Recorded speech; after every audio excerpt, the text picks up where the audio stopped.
sun, you can feel the heat. When the pressures rise, building up inside, trying to break it down, but you come back stronger, ready to fight, can't wait any longer, it's our time, it's like a force of nature, no stopping now, it's the stars to make you.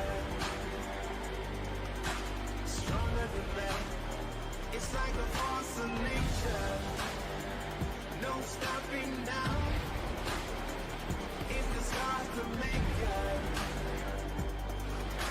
Stronger than that, stronger than that. Ethan Burrell, big spit by the 50-60s, it won't be enough. Chris on the back of Johnny Jones, who covered Johnny. It's going to Victor Lane at the corner, scores the win. The home place beer competing by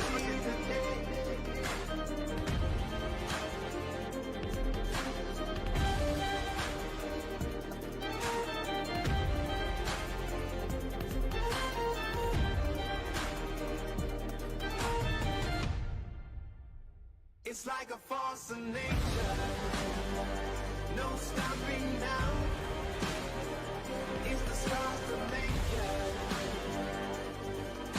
Stronger than that, it's like a force of nature, no stopping now, it's the stars to make you. Stronger than that, stronger than that.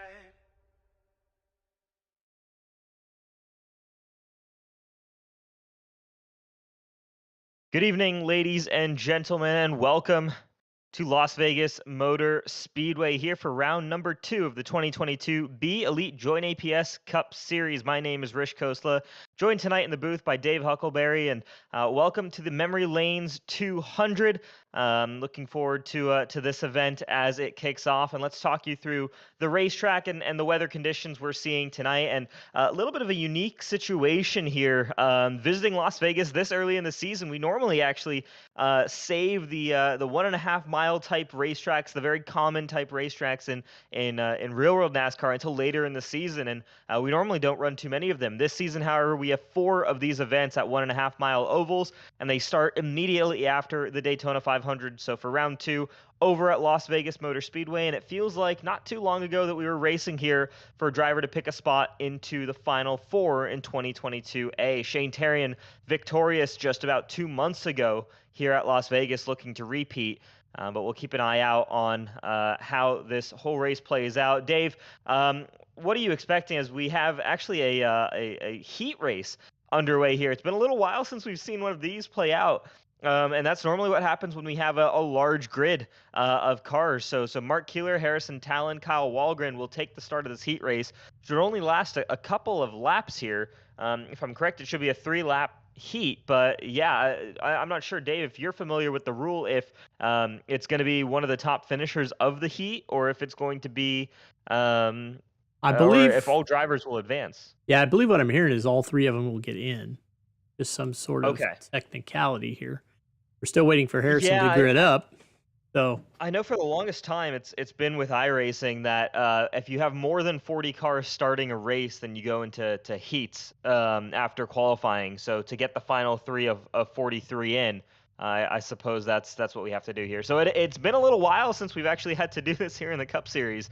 So a little surprised to see it again, but not too unfamiliar with it. So what it is unfortunately for Keeler, Talon, and Walgren is it's a 3-lap display to show that they were the 3 slowest cars in qualifying. I thought maybe since it's in Vegas, this is one more opportunity for wagering, so everybody can throw down some money on one of these 3. Yeah, one more betting opportunity there. I don't actually know if they're allowed to race or how that's all going to work out, but either way, they'll get a quick pace lap here. They'll get their 3 racing laps done relatively quickly, and then we'll head to the main grid for the main event tonight. And as we do head that way, and timing's dealing with 2 different data sets there. Yeah. Let's talk about. Let's turn that off for now. Let's talk about, I guess, what the race actually has in store for us. So it should be 134 laps here tonight. Drivers will have 6 sets of tires available to them.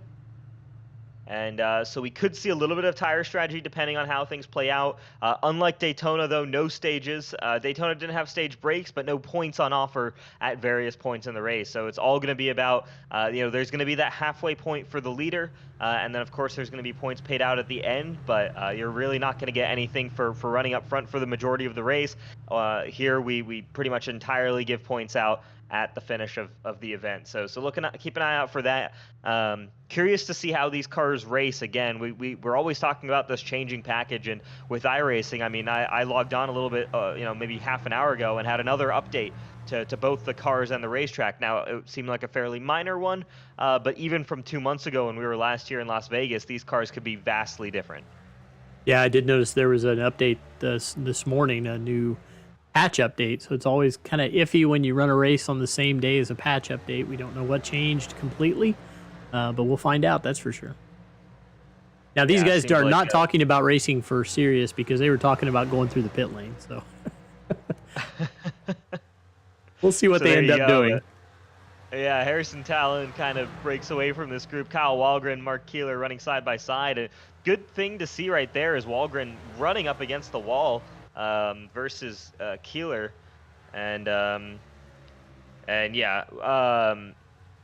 we could see multiple lanes here. I think typically at Vegas, especially in 3 and 4, and we're even seeing it here in 1 and 2, is you should be able to get up to that wall or pretty close to the wall if the drivers are able to, and that's, I think, the package that iRacing is trying to get closer and closer to, is the way that drivers can do that in real life. And you see their talent right there up above that third seam in the racetrack. Wondering if guys are going to be doing that in the main race, or if this is just these guys experimenting a little bit right now. Yeah, it would be nice to see multiple lanes and not just a follow the leader. And for this, I would say with the next-gen car, they've done a nice job in real life of getting away from some of that. I haven't seen as many follow the leader races this year at all. Yeah, it really has been racing well, both in real life and as well here in iRacing. I think especially at the 1.5 mile tracks, I think drivers have been frustrated a little bit because unlike the old car, it isn't a situation where with that old car, it was maybe a little bit tough to pass. Sometimes as the race is done there, Harrison Talon decides to take a trip through the grass, and we'll get reloaded for our main race here. But I think guys are a little bit frustrated just because it's maybe a little bit too easy to make passes, but we'll see if that actually still plays out with this new package. But let's walk you guys through our starting grid now for the actual race. And a bit of an unfamiliar front row here. Ryan Schold, and I believe his second full-time Cup Series, grabs the pole position here with Zach Rogers, a rookie, there in second. So very, very inexperienced group there on the front row, but obviously great to see there that they're picking up the pace here in the Cup Series very early on in their careers. Ryan Gavel, Chris Wright making up that second row, Matthew Weeks, and our race winner from last week at the Daytona 500, Tyler Fode, starting in sixth.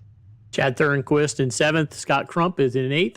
Joshua Adams is in 9th. Josh Robin making up the Josh row in 10th. Jesse Rasmus and Johnny Thomas in 11th and 12th.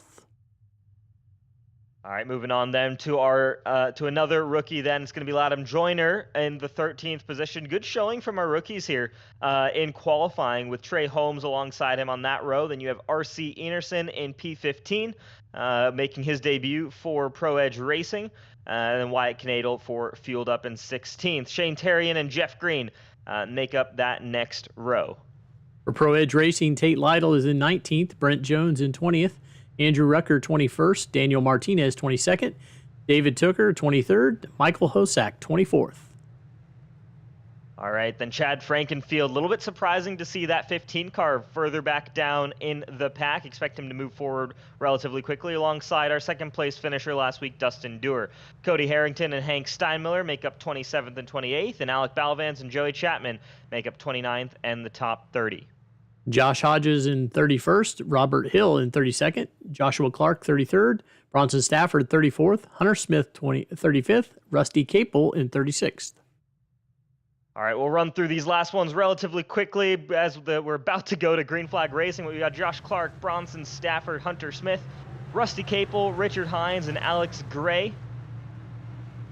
Michael Goodman in 39th, Scott Haney in 40th, Mark Keeler in 41st, Harrison Talon in 42nd, and Kyle Walgren rounding out the field in 43rd. Yeah, we've got a full grid here of 43 cars, and here we go. Pace car is going to peel off to the left and give the drivers a chance to get back to green flag racing. It's going to be Ryan Gavel actually leading the field down to green, as I believe Couple we had an EOLs. end-of-line penalty then for Ryan Schuld, and so Gavel is going to lead this field to green flag racing as we're underway for the Memory Lanes 200. 1 of 134 starting right here, and Rogers eating up a little bit there on that top side. Good start for the bottom as Matthew Weeks and Chad Thurnquist both slot in on the bottom as well. We'll see again, how does this race pan out? Are drivers able to run side by side? Are we going to see a little bit more single file action? Also, how aggressive are drivers going to be racing with each other? Just 2 rookies in this field, so most of these guys already familiar with how they race each other, but we just saw there 3 wide almost coming off of turn number 4, but leading the first lap, it's going to be Ryan Gavel. Looks like we're nice and clean all the way back. We did have a few EOLs for banner contingencies today, so there were a few cars that had to start in the rear. Yeah, so that's when those start to get kind of cracked down on a little bit there from race control. As here we go, Matthew Weeks looking to the inside with the move on Ryan Gavel. They're very close together through 3 and 4. Looks a little bit further apart there off of turn number 4, and it looks like it's still advantage Gavel, but Matthew Weeks looking very strong on that bottom lane right now, getting pushed by Chad Thurnquist, and we're seeing a little bit of kind of Daytona racing here, aren't we? It's kind of 2 by 2 by 2 all the way around the racetrack. I wonder how long they can sustain this, but that is something that this package was kind of encouraged to bring along with this next gen car is to kind of have this very close nose to tail racing at just about every track we go to, barring under 1 mile racetrack. So to see that here at Las Vegas, not too surprising, but impressive to see so far with all these guys running very high up, and you just noted it there on the screen. Chad Frankenfield up 10 positions over the first 3 laps. Yeah, I heard his name mentioned in the driver chat, and somebody was kind of figured he was probably being aggressive, moving from as far back as he was. But yeah, always good action around Chad. I was gonna say you could probably follow him with the camera all night long, and it would be a pretty entertaining race there. He's now got 2 Pro Edge racing cars in front of him. David Tooker, Tate Lytle, before Johnny Thomas and RC Enerson, before they all get inside the top 10. RC also with a solid start there, up 4 positions. And then up inside the top 5, Josh Adams with a great start, up 6 positions into 3rd from his starting spot. Meanwhile, Matthew Weeks has dropped a couple of spots, and now that gives back that position to Zach Rogers in 2nd. Josh Adams, like we mentioned, they're running in 3rd now. Back before the green flag, we had a little bit of an issue. It's saying Joey Chapman had an issue. It must have just been that he came to a stop. So yeah, sorry, that's pre-green flag. We're fine. Yep. Alrighty then, so here we go. We're seeing guys right now, no one able to really kind of mount an attack here on Gavel. Zach Rogers getting very close to that 01 car. We'll see again if he's able to peek out and kind of pick a different lane, but right now staying right in the wheel tracks there of the 01. Zach Rogers, I think, right now just happy to sit, but maybe looking for an opportunity to lead some laps here, which would be a huge accomplishment for him in his first season here. Again, a little unsure about his overall background in iRacing, especially in Cup cars and in general, but as we ride on board with this 21 Savage Autosport driver, he's clearly showing that he's got some familiarity with these cars, or he has some feel for these cars, because right now it looks like he's faster than Ryan Gavel. It looks like he's right there, and he's kind of pushing Gavel almost through these corners and just looking for an opportunity to come out ahead here. So he's going to look a little bit low here heading through the starting past the start-finish straight. I don't know if he's going to be able to get to the bottom there before Gavel does, but he's going to peek his nose in there and definitely make Gavel wait for a moment there, just trying to find an option. 21 Savage, that's a name I haven't seen in the league yet, so they must have gone out and got some guys from other leagues to bring in. He definitely doesn't look like a true rookie. Yeah, exactly. I was going to say Zach Rogers, Josh Adams, actually both teammates there for the 21 Savage Autosports. So potentially could see a little bit of teamwork here as they try to team up on Ryan Gavel just in front. But as it stands right now, I think it's actually Adams just on the outside there of Rogers trying to get back by. So again, at this point in the race, I think everybody's just racing for position. No major team orders or anything like that. You might see that a little bit later in the event, but those guys looking good so far. Trying to see, I think Robert Hill Jr. as well, down in 19th, another one of those 21 Savage Autosports drivers. In terms of other drivers on that roster, not 100% sure, but those are the 3 that I'm familiar with so far. But yeah, Hill looking to maybe move forward in this race. Right now, he's up 13 from his starting spot, so he started all the way in the back. So right now inside the top 20, we'll see if he's able to keep that same momentum moving forward. Yeah, it looks like Shane Therian had to take an EOL, so he's down 23 from his qualifying spot, but he's starting to work his way back up through. And Shane Therian's going to be obviously the one to watch out for, the defending race winner here at Las Vegas. Did that in such a clutch manner. Had been winless throughout the season, had pointed his way obviously into the chase, and then grabs the win at the most important point in the season. To go out and make the Final Four and be able to fight for a championship. So that was obviously huge for him and in his first season here in Cup, and now he's kind of he's very familiar with the process of racing in Cup, and we've seen it the past couple of seasons where we've got guys coming in, they realize that the level of competition in this series, and they're coming in from running other series, they've got so much talent and so much speed, and they'll come in and make it to the Final Four as rookies. We've seen that for the past 2 seasons with Shane Therian last season. We saw it with Chris Wright and Nick Massey the prior season. So a great influx of rookies into this into this series over the past couple of past year or so, and we're seeing a huge increase in the level of competition. It's so hard to win in this Cup series. Yeah, I think tonight there were 8 or 10 drivers that didn't even make the show. So really deep competition. Yeah, very deep competition. Meanwhile, up front, Ryan Gavel, who's been kind of out of competition on a full-time basis for a little while, kind of resuming where he left off. Remember, Gavel missed the Daytona 500, if I remember correctly. He did not qualify in via the duels, and I don't recall ever talking about that 01 car during the 500. So Gavel, this is kind of the start of his season as well. He's running, I believe, as an open car, so no charter there. But he obviously knows he has the pace and is able to make these races, as an open driver and qualify into them. And right now showing that off here. He didn't qualify on pole, but since kind of getting that first starting position, it's worked out well in his favor. As Zach Rogers seemed to have some kind of bobble. He's actually dropped all the way back to the 11th position. Not too sure what happened there to the 12 car, but just noticed that on timing and scoring. It might have happened a lap or 2 ago, but now it's Adams and Weeks making up that top 3, Tyler Fode in 4th and Thurnquist in 5th. Zach Rogers, who was your outside pole sitter, now outside of that top 10 and hanging on right now. Looks like he's just struggling a little bit for pace as Frankenfield goes by, and looks like Tate Lytle going to go by as well. Yeah, I'm kind of scrolling back through to try to see when Zach started having problems. Maybe back in here. Let's back here.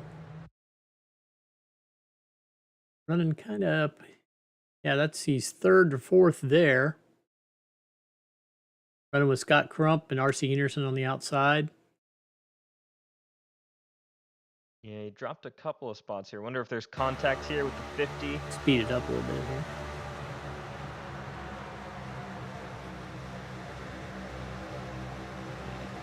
Scott Crump in front, Jesse Rasmus in front. You kind of see a little bit loose off the corner. It looks like he just got a bad run off of 2, and I think he'll get swallowed up here. This is interesting. Because this now puts him... Yeah, it's not really finding anything. Yeah, behind Johnny Thomas. But either way, I guess this already, at this point, he'd already dropped a couple of spots. It might have just been a kind of a steady descent, but I mean, look at this battle right here for, what is this? This is for basically up to P6, P5 even. I want to say a P6, let's say, with R.C. Anderson leading this pack, but look at how many cars are in this and the way they're fanning out through the corners. Tate Lytle looking low on Chris Wright. And a number of good side-by-side battles. You kind of have that single car or that single file breakaway up front of kind of your top 5 drivers, top 4 drivers really. Then a bit of a gap there to Scott Crump, who then leads the rest of this pack here. And look at this, just lots of action going on here. Side-by-side movement. Tate Lytle, your 2-time defending Cup Series champ, trying to work his way past Johnny Thomas into the 9th position. That 56 car, the thing you have to watch out for with him is always he's not really going to be there always at the start of the race, but as the laps wind down, as everything plays out throughout the race, that 56 car always somehow finds its way to end up racing towards the top for the win. It's exactly how the championship race played out. That's exactly how a lot of races have played out with that 56. So keep an eye out on him right now. Right now, just inside the top 10 as he takes over the 9th position from Johnny Thomas. But starting to move forward here. 10 positions up on his starting spot after 20 laps here. So good progressions there from Tate Lytle. And in theory, by lap 40, he'll be leading this race, right? Yeah, but you got to worry whenever you have that 15 car near you. You never know what's going to happen. That's a wild card. The pass could come from anywhere. Kind of like a can of gasoline just riding around you. Yeah, you never know there with that 15 car, but he's kind of also slowed down, I guess, Chad Frankenfield in his kind of forward movement, and we're really not seeing, I guess, a ton of, overtakes. We're seeing some side-by-side motion as we might actually see an overtake all the way up front for the race lead, with Josh Adams looking to the inside of Gavel, and they're close there. Adams to the quarter panel, not quite able to stay there, and Gavel stays clear, but they're, we're seeing guys kind of attacking, be able to pull up side by side, but not able to complete the moves just yet, without there being a major bobble from another driver. So that's at least the characteristic I feel like we're starting to see in this race. But we'll kind of see, especially as tires start to wear, we get to lighter fuel loads, we could see changes in track and air temps here as well. All are going to be ways that the track is going to adjust and change, and the drivers are going to have to adjust to that as well. Well, in my ear, they're trying to sing happy birthday to Johnny Thomas, who it's his birthday today. So the driver chat was, they were trying to attempt to sing happy birthday one word at a time. It did not go very well, and they have quit. So that's what's going on in driver chat. There's your driver chat update. I was going to say, I'm glad these drivers are laser focused on the job ahead here for 134 laps. But yeah, obviously, happy birthday, of course, to Johnny Thomas then. Daytona 500 winner right now, running inside the top 10. We'll follow his progress throughout the day as well. Potentially could birthday boy pull off a victory or a top 5 result here tonight. We'll be able to wait and see here, as again another battle going on here for the lead. As it was kind of hard to see from that camera angle. I wasn't sure if Gavel might have even tapped the wall a little bit coming out of 2. That might have just been the way the camera shook. But yeah, Josh Adams looking very aggressive, just trying to get to the inside quarter panel of the 01, and now finally he's there off the corner, and that's going to be the big one. Now we might see the 01 get totally swallowed up. Here's the side draft from the 1 car past Gavel. Now Tyler Fody, your defending, your Daytona 500 winner from last week, trying to get by the 01 car, and now this is where he may get swallowed up. He needs to be careful here as Matthew Weeks continues to push him along on that outside lane. Yeah, Weeks is being really aggressive in there, trying to get in between Gavel and Fody. Yeah, Weeks, I think right now just was trying to box in Tyler Fody wherever it was needed so that he could, stay ahead of that 40 car. But that's kind of prevented both of them from passing the 01 of Ryan Gavel. So now the lead is 1 over 01 in first and second positions here. Josh Adams leads Ryan Gavel here at Las Vegas, lap 26. Running lap 26 here of 134. Reminder, no stages, no stage breaks. In terms of pit strategy, we're not too sure what to expect. My assumption, I guess on kind of a 1.5 mile track, would be kind of 40 to 50 laps, potentially even a little bit more than that. But we'll have to wait and see, I guess, for confirmation on exactly how many laps guys are able to complete on a set of tires or a set of fuel, and what that limitation is for them. Everybody's just kind of settling in now. Not a lot of battles throughout the field. Everybody's just content to stay clean early. Yeah, not really too much movement going on. There is a battle of the Chads going on, though, outside of the top 10 that we can take a look at here. Is Chad Thurnquist, Chad Frankenfield. We're side by side there down the front straightaway, but now Frankenfield's getting the nod from the 91 of Johnny Thomas, getting the push from the 91 of Johnny Thomas.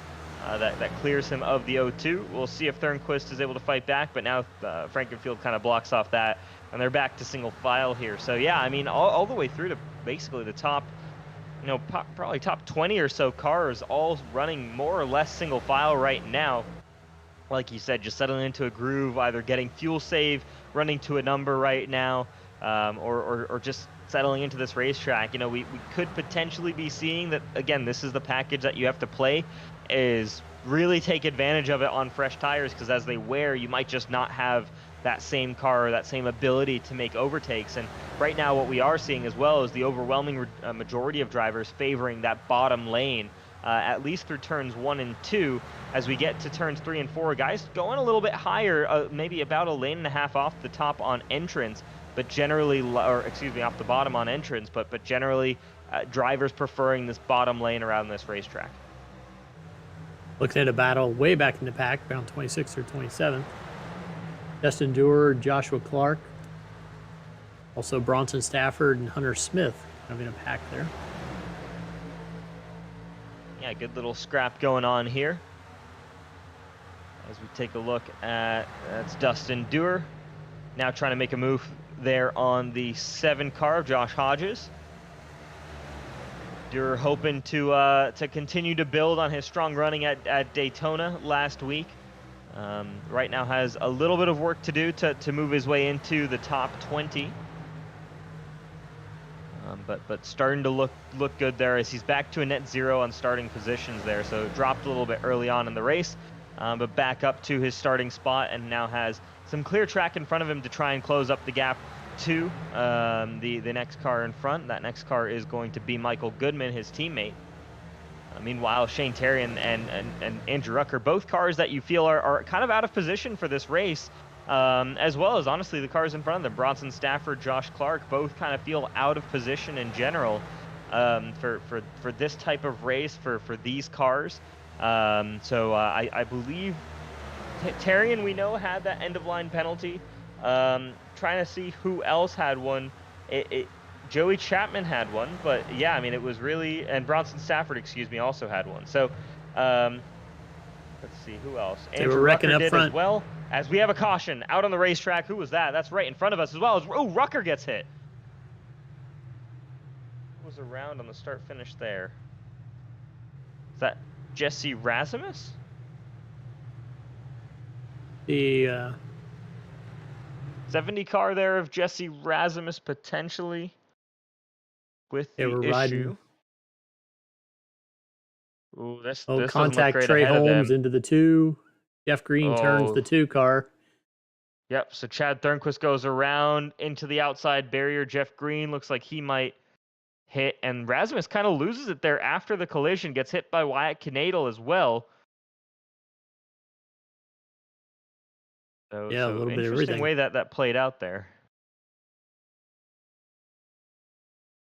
Head back to the Whiskey Cast replay, get a better view at this. So here we go. Coming off of turn number 4, you see the 0-2 car, not a great exit there, and he's going to kind of get swallowed up. And there you see the 88 pulls up to him.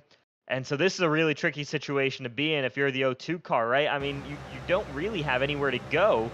And yeah. I'd put that on the 38, I think. I think the race control is going to call that a racing deal, but I think Jeff Green had a lot more track to his right, while you would argue that Thurnquist didn't really have much else place to go with that.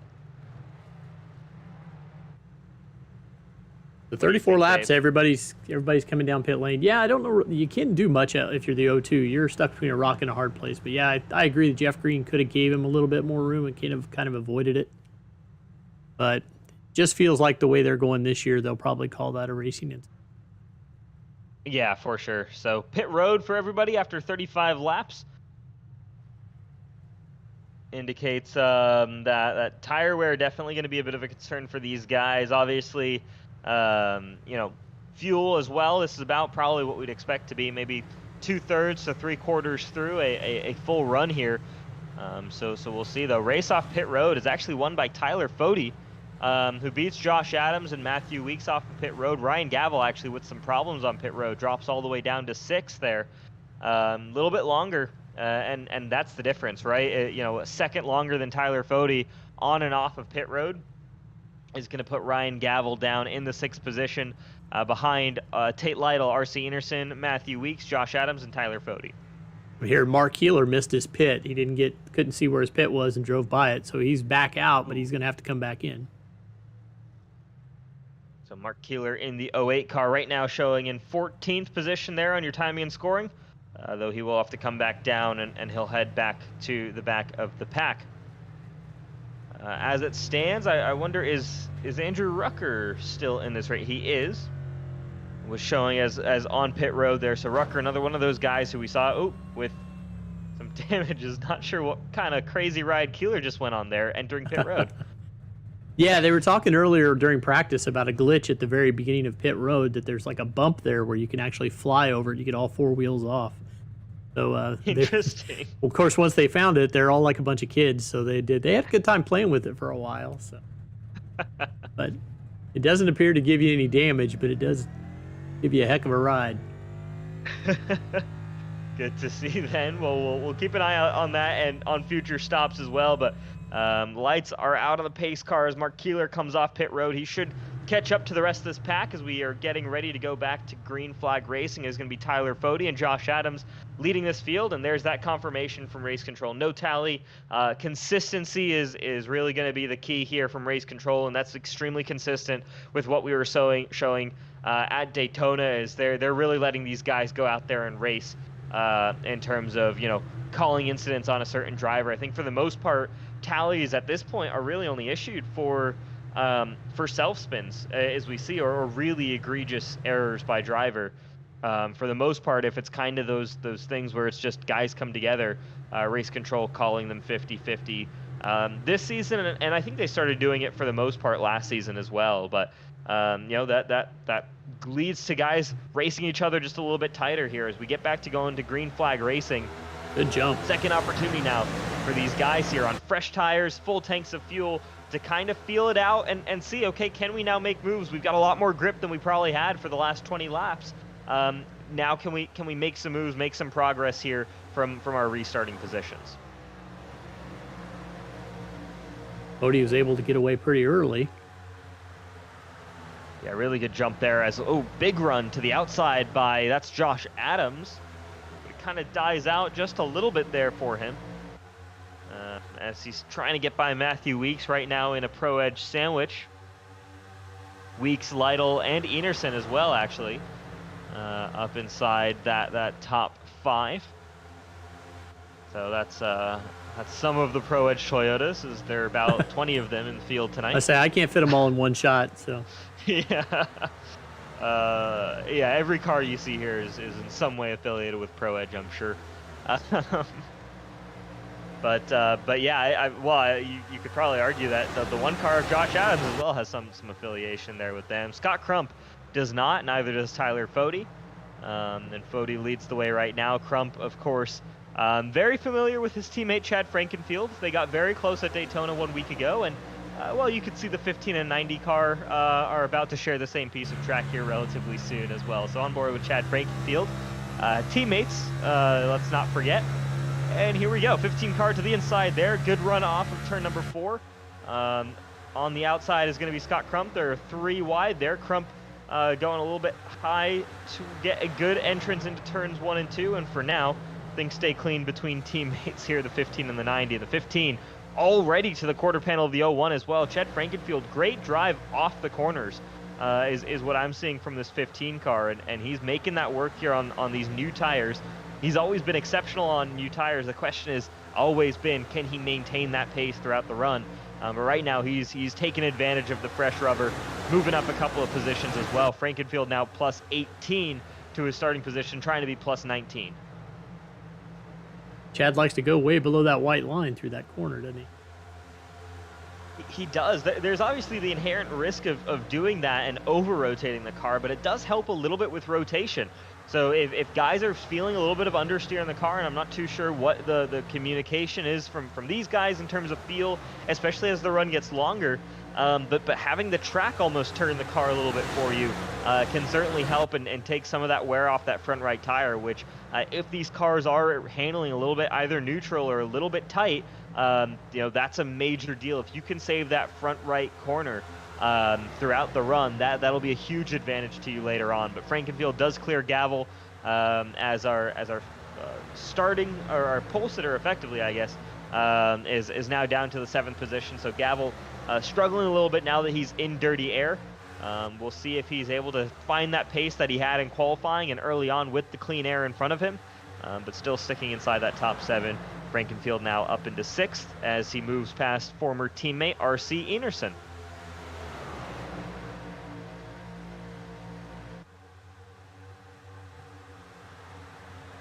Now has the sights set on Tate Lytle in the 56 car, the 15 car on that last lap by a reasonable margin, the quickest car on the racetrack. Him and the 1 car of Josh Adams, the 2 quickest cars that time by. As there you see just the pace advantage that Frankenfield had over Enerson. 0.2 of a second over the past 2 laps. That's a huge gap here on an oval, and Enerson struggling just a little bit here on this start. And we're used to seeing that 50 car competing higher up the order and all that, but for obviously he's running P6 right now, but struggling right now just for outright pace, which is something we're not too familiar with seeing from the 50. So we'll see as RC gets settled in, if he's able to kind of pick that up, find his way forward, because while that 50 car is running on the racetrack, he's always a threat for race wins, for top 3 finishing positions. But Tate Lytle now relinquishes that spot to Chad Frankenfield, and Frankenfield sets his sights on another Toyota. 3 Toyotas in a row potentially for the 15 car of Matthew Weeks now up next.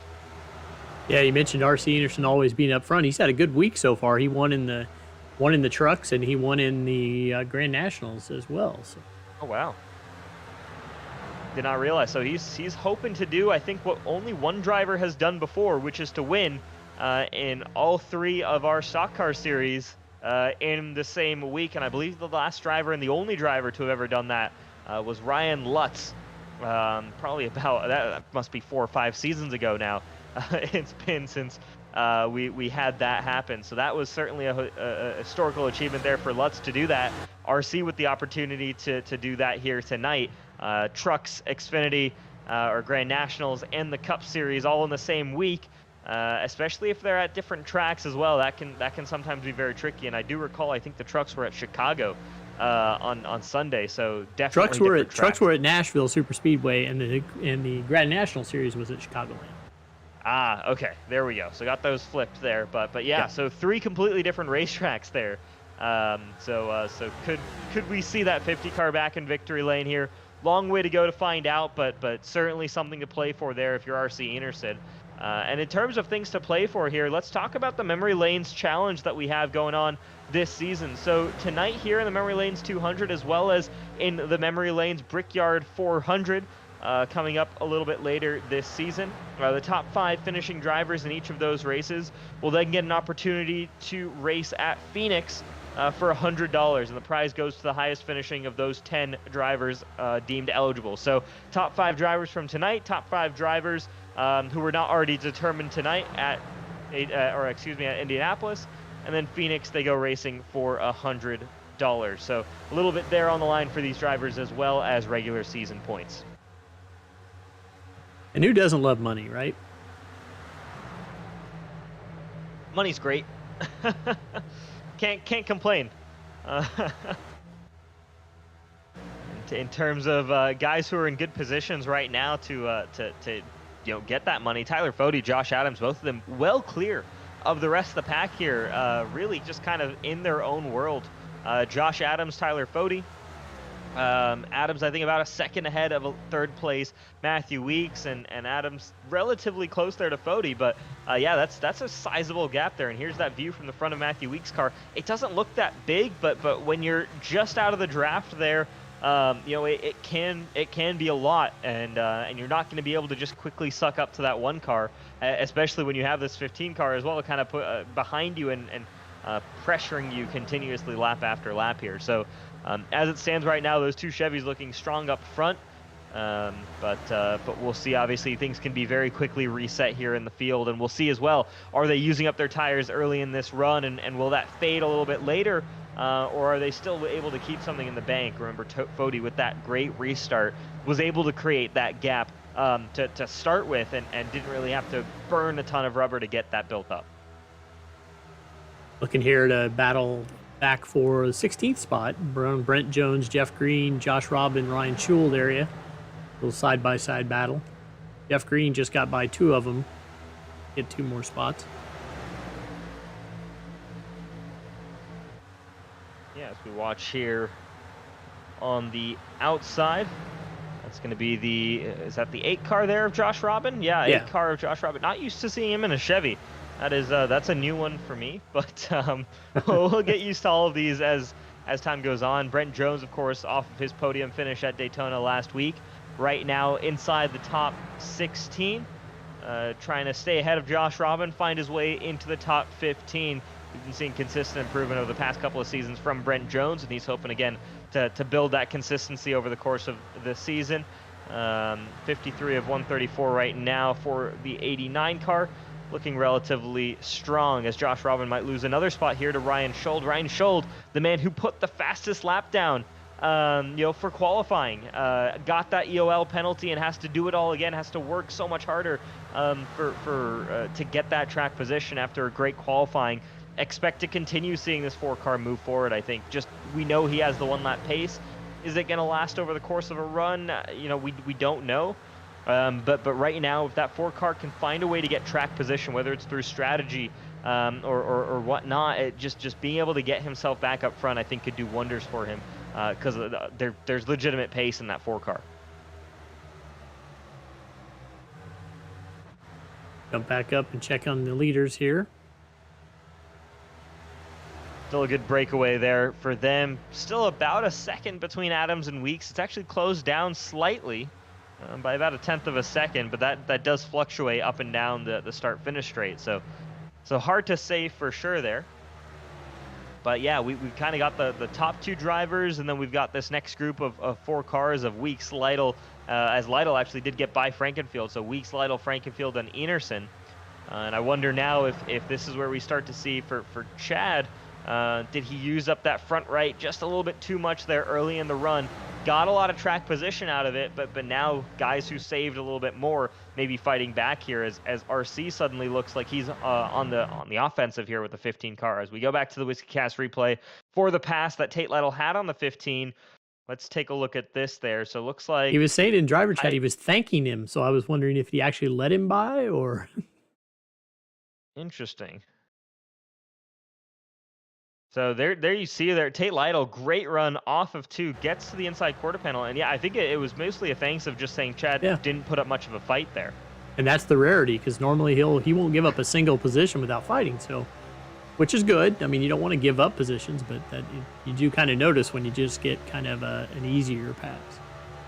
Yeah, and it could be that Chad realizes as well that, okay, maybe I don't have as much tire that I thought I was going to have here, and let's just, fight the right battles, right? I think if you defend on the 56 car, if the 56 really has the better tires, it's inevitable that he's going to get by, and you're just burning through your own rubber by preventing him from getting by for 1 or 2 more laps, but you're really just preventing something that's inevitably going to happen. So a smart move from Chad there if he feels he's losing those front rights, and I think he is right now as RC's looking to the inside. Frankenfield a little bit higher on the racetrack. We'll see if that gives him a good run.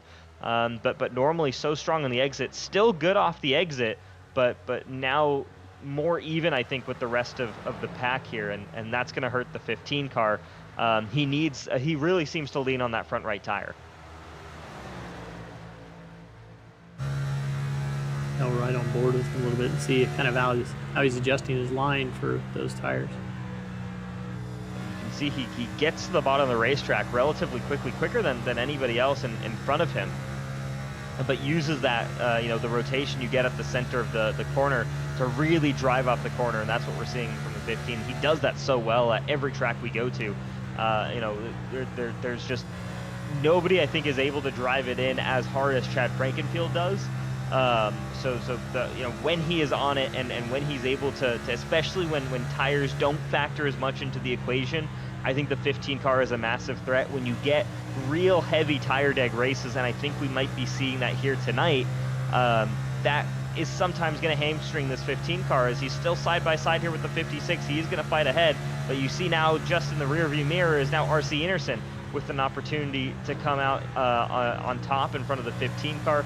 Frankenfield going to keep pushing, and also what I'm noticing, a lot of bumps here at Las Vegas as finally the 50 car gets by, and Chad Frankenfield will have to settle for 6th, but very bumpy onboards there from Chad Frankenfield just going around this racetrack.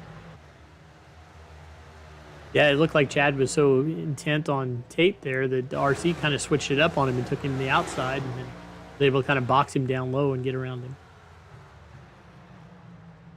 Yeah, so that now takes Chad Frankenfield out of the top 5 temporarily, but still hanging on to this lead group of cars, and that's the important thing. These guys have separated again from that next group. Scott Crump, Chris Wright, Ryan Gavel, Latham Joyner, now our lead rookie in the 10th position. Before you get to David Tooker, Johnny Thomas, Hank Steinmiller, Daniel Martinez, and Jeff Green making up your top 15. Zach Rogers, who started on that outside pole position, down in 21st right now. So again, continuing to struggle just a little bit here with the race pace throughout this as we continue to run. Again, great one-lap pace, but being able to carry that for as many laps throughout a run is a whole other talent in itself.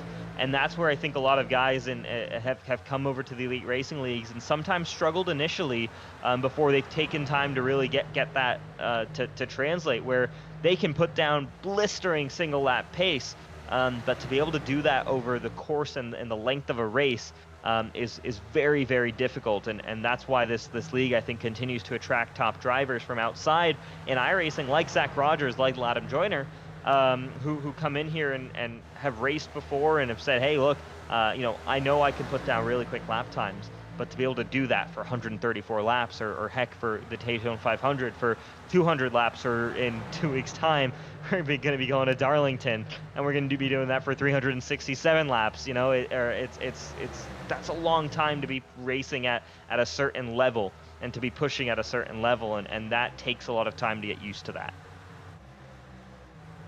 Another person who's kind of working his way the wrong direction would be Chad Thurnquist. Of course, he was involved in, I guess, that accident earlier. That kind of took him back. He's down 23 spots, down at the 30th. Yeah, and looks like damage as well on is that the right rear quarter panel, I think, and also the right front of the O2 car. After, of course, making contact with the wall.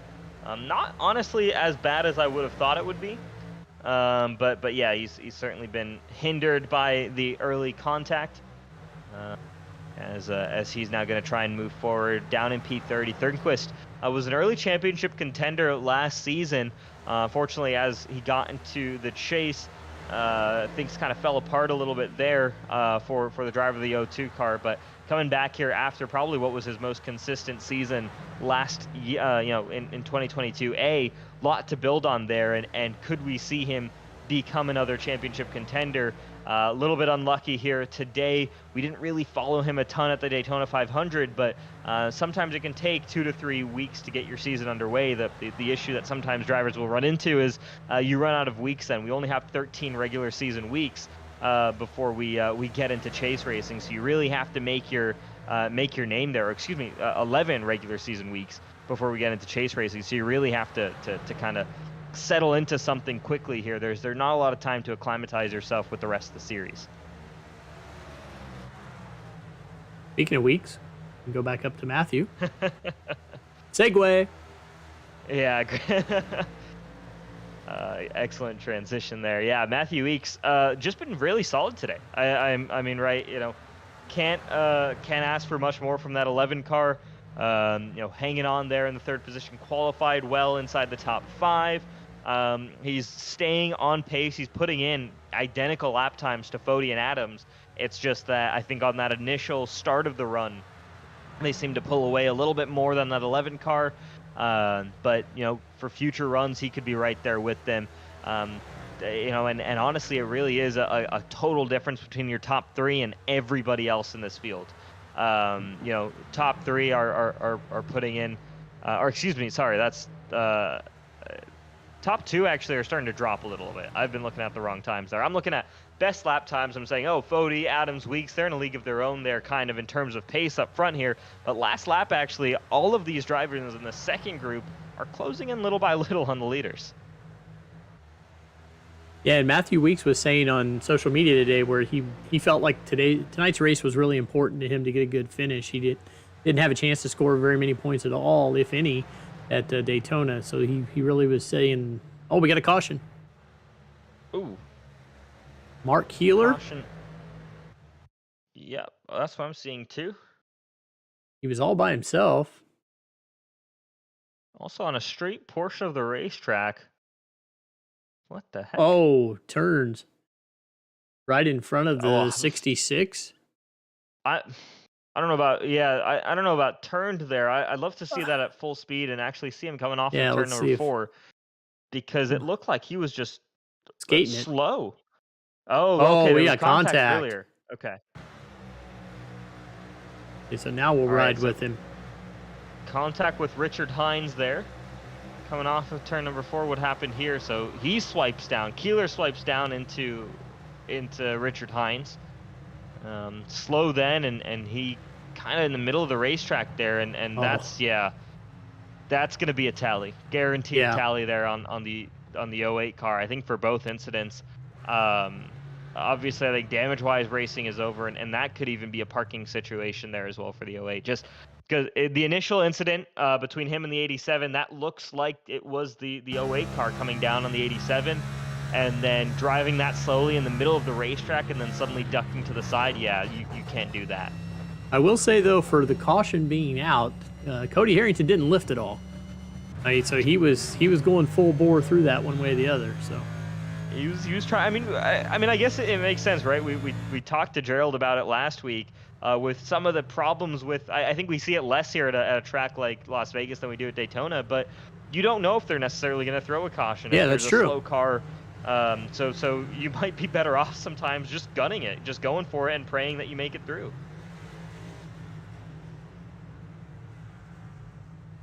So everybody's in again. Yes, they are. With so the second exception of then, Tate Lytle? Yeah. Tate Lytle. All by himself. Tate Lytle missed his pit box, I think. Okay. Let's take a So look. he'll be doing a Mark Keeler. Yeah, it showed he was on pit road, but it was only for 30 seconds, and normally a pit stop time would be 45 seconds. So that's, there we go, 56. So must have missed his pit box. So that's going to be huge for Tate Lytle, and just again, those are the little things that you maybe have at the start of a season that you don't expect to be having issues with. And they're going to set you back early, so it's just limiting mistakes as many times as you possibly can here. As we're going to see drivers heading onto pit road. It can sometimes be hard on these cautions, and I remember when I started racing, in some of the lower series here in Elite, just trying to find your pit box is so difficult. You can barely see your sign. It's very difficult to spot sometimes. So. The fact that these guys do it so often without error is very impressive. But here's Lytle into his box. I think he's just missed it there. Yep. And there you see. All right. So as he comes off pit road, lights are still on the pace car. So we're going to take this opportunity then to talk about our great sponsors here. For tonight's race, and as always, we like to start with our premier sponsors at the Elite Racing Leagues. As confirmation from Race Control tells us, it was a racing incident, no tally. Oh, now they're changing their mind. They're changing their mind. All right. 08 at fault. 08 at fault. Okay. I was going to say, I think I could agree with their very lenient attitude on some deals, but that one seemed fairly straightforward, and there we go. All right, we'll go back to our premier sponsors and starting with TA Services here. For over 36 years, TA Services has been a trusted domestic and international full-service third-party logistics provider offering freight brokerage, managed transportation, warehousing and fulfillment, and cross-border logistics services to shippers all around the globe. TA Services moves what matters to you. Let TA Services team make ship happen for you. And yes, that's ship, S-H-I-P. Next up, of course, is Breezy Cam, new on board as well for this season. It's a venture-backed tech company based in Toronto as well as Boston, and they're on a mission to reimagine the group photo experience. So gone are the days of carrying around a tripod or a selfie stick. They help their customers and users tell better stories about meaningful moments. They let anybody to tap into nearby cameras to capture group memories at iconic locations, as if users were controlling their own native camera app on their phone, except now from a perfectly positioned vantage point. Today you can find Breezy Cams at well-known sports venues and cultural landmarks across 4 different continents. And lastly, before we go back to green, Blue Egg Marketing back with us here as a premier sponsor. If you're not familiar with them already, sponsor of the lead car tonight, Tyler Fody. Blue Egg Marketing is the marketing department for small businesses. So if you're a small business owner, then Blue Egg Marketing is your absolute biggest fan. Whatever your constraints are, they help catalyze creativity and they will help your business punch above its weight class. So check out Blue Egg Marketing, TA Services, and Breezy Cam. Fantastic premier sponsors here at the Elite Racing Leagues. And perfect timing because we're going back to green flag racing. Tyler Fody, Matthew Weeks leading this field back to the green. Interestingly enough, no Geico restart zone on this version of the Las Vegas track. Just noticed that now. But we are back at another fantastic restart from this 40 car. Geico must not wanted to pay for the paint in Las Vegas. Must be some expensive tarmac here in Las Vegas, but either way, that's given, again, a great restart for Tyler Fody. It actually hurt Matthew Weeks on that restart, as Josh Adams is now clear of the 11 car as well, and Scott Crump is in the picture now here too. So Crump, remember, had kind of dropped a little bit off that lead pack, was down in the 7th position, is now running in P4. Fighting it out with Matthew Weeks here for a top 3 position. Chad Frankenfield running that top lane. Ryan Gowell kind of back in this right now. You see Latham Joyner on the bottom lane as well, following all these guys around. We have a slow car on the bottom of the track, but he's getting out of the way. Believe that's a lap down car.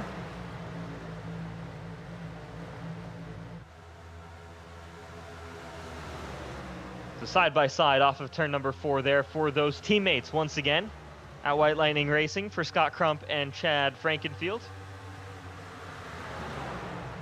as they continue to race each other here with Crump on that bottom lane. I think that preferred lane right now, and now Chad Frankenfield, though, holding it on the outside, clears the 90, and 90 now in danger of losing a spot to the 0-3 of Latham Joyner, but holds on for now. Meanwhile, Josh Adams just puts in the fastest lap of the race as he chases down Tyler Fody, but has quite some ways to go to get to that 40 car.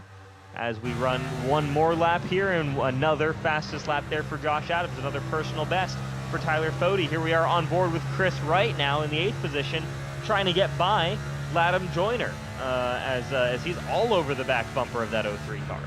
Yeah, he's been really tight to him for the last about lap and a half.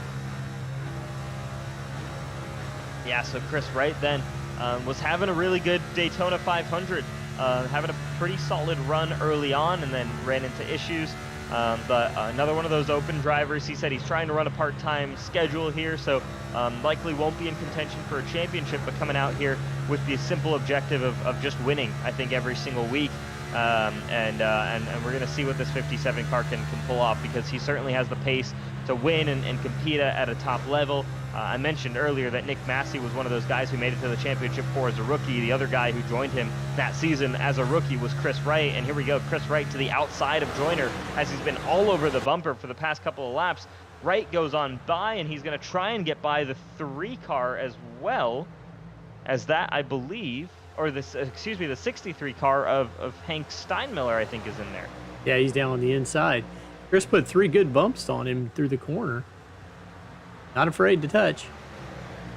Yeah, for sure. So, and actually, I think that's where I'm seeing a little bit of confusion on my end here, because timing and scoring shows Latham Joyner as the 03, but the car you see him on the racetrack is the 3. And then the 03, or excuse me, what I thought was the 03 is actually the 63 of Hank Steinmiller. So again, we're just getting used to new liveries, new drivers, all that stuff. It takes some time up here in the booth, folks. So hope you understand that. That one had me confused for a moment. I was trying to figure out who the heck the 3 was when I realized it's the same as the 03. Yeah, sometimes you wonder, with only having 43 or so cars, why we can't have no duplicates, like no 03 and a 3. Like, Great wouldn't question, have to worry Dave. about that. Great questions. Moving on. Hopefully again things get sorted out here relatively soon. But yeah, up front, single file: Tyler Fode, Josh Adams, Matthew Weeks, RC Enerson, Chad Frankenfield, kind of in that breakaway pack. And then again, they've already started a gap to Scott Crump here. And so the difference between the 15 car and the 90 after about 5 to 10 laps here is huge. And it's been now for the last 2 runs, it's been the 15 and the 90, which is where that cut has been, where you've kind of got 5 cars distinctively ahead and the rest of the pack distinctively behind. So you really look at those guys up front and look at what they're doing in terms of, the pace that they're able to run early on in these runs. And it is extremely impressive, and the fact that they're able to sustain that is extremely impressive as well. Ethan Burrell pointing out on the track that it's Latham Joyner. Latham Joyner. That's your buddy Ethan being critical to us in the chat. Yeah. Thanks, Ethan. You should be out there racing tonight, man. We miss you out there in the 37 car. RC's taking your spot there within Pro Edge, and it's weird to see, but yeah, miss seeing you there, Ethan, and hopefully he's still able to run some part time here. Yeah, we get to see him Sundays. Always. We get to see him on Sundays in the trucks. Oh yeah, that's nice. Well, either way, action here in this second pack. Then Scott Crump, Chris Wright, Latham Joyner, David Tooker, Johnny Thomas, Hank Steinmiller. That's from 6th on back to 11th. And then you've got you've got Shane Terry and Zach Rogers, both kind of on a little bit of comeback drives per se. Both of them with, or Shane Terry at least had that end of line penalty. And Zach Rogers, with issues in that first run, fell back the order, and now both of them inside the top 15 again, trying to work their way forward, trying to work their way into contention. Tate Lytle, another one of those guys just outside the top 15 here. Remember, on that last caution, missed his pit box, had to come back down pit road, lost all that track position, and now has to work to get it all back here. So running P16 right now. He's got some work to do. As we go back a little bit further, and we've got a cluster now of fueled up racing cars. Trey Holmes, Wyatt Canadle, Daniel Martinez, all grouped in over there, running 17th, 18th, 19th, all inside that top 20 there. So solid running from them. Looking to see if they can move forward as well, and that top 20 rounded out by Jeff Green in the 38 car. Good battle going on a little bit further behind this lead group here. Shane Terrian, as well as I think that's Hank Steinmiller, Ryan Gavel. As here they come down this back straightaway. It's now Terrian and Gavel side by side as Steinmiller gets on by. And Steinmiller, another one of those guys who has always shown impressive pace, but has since moved to a part-time schedule. But when he does show up, obviously puts on some incredible performances, and we're seeing that right now, up 17 positions from his starting spot. Now inside the top 11, trying to break the top 10. And Shane Terrian continues to move forward there, so another move on Ryan Gavel. And unfortunately for your leader at the race start, your pole sitter Ryan Gavel, the fall unfortunately kind of continues on for him. As he's now down into 13th position and struggling, I think, especially with dirty air there. Just ever since he lost that lead, it feels like that 01 car has just not quite been the same. Puts him down there near Zach Rogers, and both of them were running up front at the beginning. Yeah, absolutely. That was your second and third place starting drivers right there, Zach Rogers and Ryan Gavel. Then you have your pole sitter as well. Ryan Schold is a lap down, running in 38th, right? So it's crazy to think, that there's your top 3 starters in tonight's event, and all of them are very much kind of out of the picture here. He's multiple laps down too, isn't he? Like 13. Oh, is he multiple? Yeah, he is multiple laps down. He's just the first car any laps down. That's why I saw that. But that's another impressive thing. I guess we've had medium length runs. Obviously, haven't had green flag pit stops, but lap traffic has not become a factor quite yet. And I think what we're seeing here is general pace of drivers doesn't differ too much. I mean, you go from Tyler Fode, that last lap ran a 32.3. You go all the way back to, let's say, Alexander Gray there in the 37th position, ran to 32.6. You're talking 0.4 of a second per lap difference. And even then, the car right in front of Alexander Gray in 36, Rusty Capel, ran a 32.3 as well. So pace is extraordinarily similar all the way throughout the field here. So again, just goes to show how important track position is, because you're not racing around here with a huge pace advantage over anybody. There is tire drop-off, and if we do stay green here to the end, we'd expect to see one more pit stop where we could see guys come down, trying to maybe get a little bit of an undercut there, trying to get an opportunity to make up some positions through pit road with those fresh tires. But I mean, it's going to be so hard to pass because everybody is running effectively the same lap times. You really have to wait for the guy in front of you to make a mistake, more so than you just believing you're that quicker car.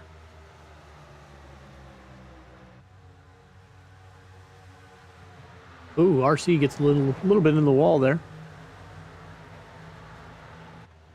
Yeah, RC been a little bit high on the racetrack today. I think we also saw, I think Ethan Burrell caught it, and we might have missed it during our when we were talking a little bit, but he mentioned a 50 car or a white Toyota tapped the wall a little bit as well earlier on in the event, and the only one I know of there is the 50 of Ethan Burrell. Or excuse me, the 50 there of RC Enerson, and yeah, so could see maybe a little bit of damage to the right front of the 50, but there you see him running a little bit higher on the racetrack, trying to get to. We're just not seeing that upper seam come into play, which is really unfortunate. I think if drivers were able to make that work, that would again add another element to this race potentially, both from a tire saving perspective and also from a racing perspective. But the 50 of RC does make it past Chad Frankenfield, now makes it a Pro Edge 3-4, as he'll now chase down Matthew Weeks. RC in his pursuit of sweeping the week here in the Elite Racing Leagues, a feat that has only been done once before. That gap back to 6th with Crump just kind of stays right where it is. 1.2 seconds now. Not able to make that gap up. Yeah, it's crazy, and Crump as well. It's not like he's really involved in much of a battle. This second group is pretty spread out. Crump to Joyner is about 0.6 of a second. Then to Tooker, it's another 0.4. To Wright, it's another 0.4. To Thomas, it's 0.2. Hank Steinmiller, it's 0.2. It starts to kind of pack up there. You see in that great shot how it packs up a little bit towards the back there. But these guys have relatively clean air. They have nobody to fight. There's nobody holding them back. Side drafting, taking air or dumping air onto their spoilers, slowing them down. This is purely just, there seems to be just another level of pace that this top 5 group has found that the rest of the field is struggling for. And it's weird because, we just said, everybody's running very similar lap times, but it could also just be the consistency of lap time, right? Where these guys are consistently putting in the same lap times up front, and maybe these guys a little bit further back just struggling to do that consistently the same, and there's sometimes a 10th slower, or it'll go maybe a 10th faster or 2/10 slower, and that could be what's building this gap as well. But it's so intriguing to me to see with such a little gap in lap time to really see this issue. I mean, last lap there, Scott Crump, Chad Frankenfield, identical lap times. And in fact, it was basically the top 8 put in lap times within 4/100ths of a second of each other, right? So we're talking tiny margins here between drivers, but it's pulled out a gap here for these top 5 drivers. Rish, I'm not super into NASCAR. I'm much more of an open wheel guy. But what's the difference when you go from, say, a super speedway track like Daytona, where, normally you would, if you were that back group, you could pack up and the pack would be able to run these guys down. But at a mile and a half, or, this track, is it something specific at this track that just doesn't make the drafting as prominent as what it is at a track like Daytona? For sure. It could be the aero package here. I think they run significantly less, as crazy as to say, they run less wing here. At smaller racetracks. I think once you get to the really big, obviously there's a reason they're known as restrictor plate, or now technically tapered spacer racetracks, like Daytona and Talladega, and I think technically Atlanta now, but we don't really talk about Atlanta here. So there you're so power limited. Because it's entirely flat out around the racetrack. Power is really what you're lacking, and so the draft becomes that much more powerful because everybody's putting out the full 550 horsepower the entire way around the racetrack. Over here, you're playing in the throttle a little bit more, and by doing that, there's places for people to kind of gain and lose pace, and you have more of a reliance on the actual engine power that's going to your tires than you are reliant on the aerodynamics of the car. And that, to me, is the best way to kind of explain it, to my understanding. I'm sure there's more details there that I'm missing on that, and I'm happy to be corrected by someone in the comments, cough cough Ethan. But that's always been my understanding, is it's you have much more of a reliance on the engine, in terms of you're actually revving through the engine here around a racetrack like this, because you're on the brakes a little bit maybe, or you're at least lifting through the corners, versus super speedway, again, you're more or less flat out the entire way through. I was hearing that we had an issue without a caution, but I can't find anything that anybody who dropped a great deal, and I'm not hearing anything in driver chat as to who it was. It might be that slow car. Yeah, it's a slow car. That might have been the 61 of Bronson Stafford? It is. The 61 car of Bronson Stafford, low on the racetrack, hits pit road. No caution, though, waving. So, let me go back to see when people... Now right back to here. Yeah. This could have been a long lap here for Joey Chapman then if it happened on the front straightaway. Down low goes Josh Robbins. Oh, he's coming back up. He's going to come back up the... Oh, my gosh. Yikes. A hard hit to the outside there for Stafford. He's going to do a good job of staying out of the way of other drivers. Pretty slow there, and again, surprised iRacing doesn't call it at this point in terms of a caution. And at some point, we're probably going to see him... He's going to wait, drop below the racing surface, and there he sees his opportunity. Smart driving there from the 61 car, and now he's off the racing surface. iRacing has no reason to call the caution, but he was pretty slow there coming off of turn number 2. Kind of surprising to not see the caution thrown there, but I mean, it's played into a very quick race that we've seen here tonight. I mean, we are just over an hour into this one, and we have just 30 laps to go. This could go by very quickly. Potentially could be seeing the checkered flag within the next 15 minutes. We're going to be here for the next hour, aren't we, now that I just said that? Yeah, why'd you do that? I was about ready to say, hey, where were these races when you had stuff to do, right? So it's like, yeah, exactly. It's always the long ones that somehow decide to have, 15 cautions throughout the night. But, yeah, I mean, the racing's been good. It's been relatively clean. Guys have been respectful. To be fair, I don't know if the package has... I think the package has helped us not have cautions, in the sense that it's not really allowed for the close racing we were hoping for tonight. So certainly something to explore, and especially as we're visiting, 3 more of these 1.5 mile racetracks for the rest of the season. There is a little bit of concern, but we do know that iRacing has very little to no regard of when they release their updates. So we could see a totally different car the next time we're at a 1.5 mile track. And for those of you who haven't seen the schedule, I'll update you on what those tracks are. So tonight we're at Las Vegas Motor Speedway. We will complete the regular season at Homestead Miami Speedway. So you'll actually see that as that's the truck series there. Yeah, they're rotating around. So as you talk, it'll rotate around. There's the cup. Perfect. There we go.